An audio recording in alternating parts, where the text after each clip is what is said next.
love intermittent fasting.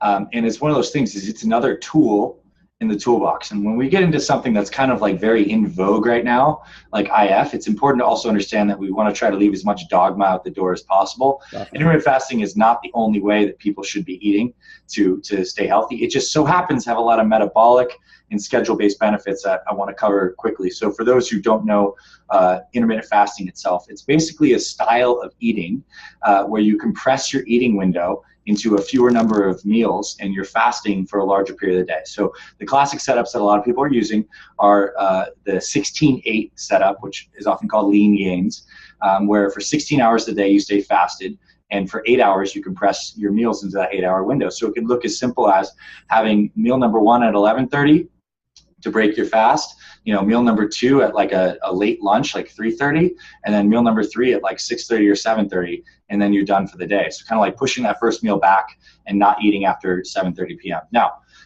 there's a couple cool things that happen. First off is what we do know is when it comes to weight loss, like despite what people want to pitch out, especially in the high fat community, calories do matter. Like calories and macros are so important.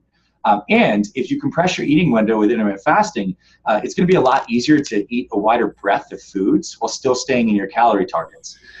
Because you have a big meal, if you have a big first meal and you have a lot of food, you're not going to be hungry for a number of hours, 4 or 5 hours afterwards.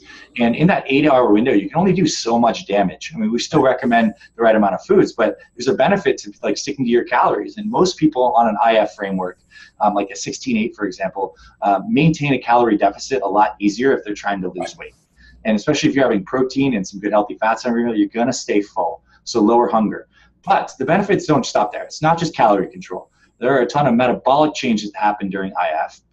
The first one that's extremely interesting from an anti-aging and fat loss perspective is the massive surge in growth hormone that can happen during a fast. I mean, some studies show that past around a 16-hour, more to the 24-hour point, you can have like a 1,600% increase in growth hormone. Wow. Which is amazing because growth hormone is lipolytic. It helps break down fat. It preserves your muscle. It regenerates cells and organs.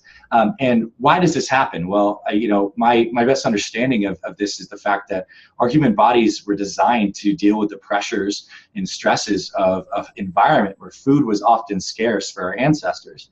And so our bodies need to figure out ways, like when we didn't have constant food access and there wasn't a McDonald's down the street, like how could we stay healthy and regenerative and do some cool things during the fasting period?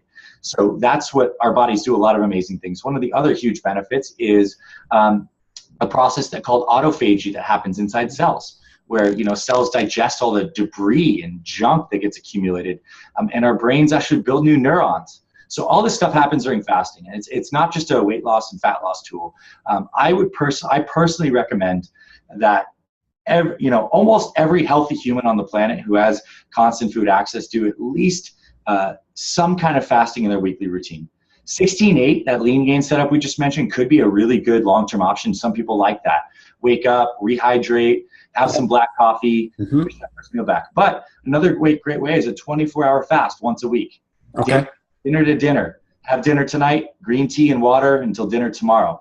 That gives you a lot of the same benefits and even more because you're even more in that fasted state. And that's something I personally do once a week, every week, for the rest of my life.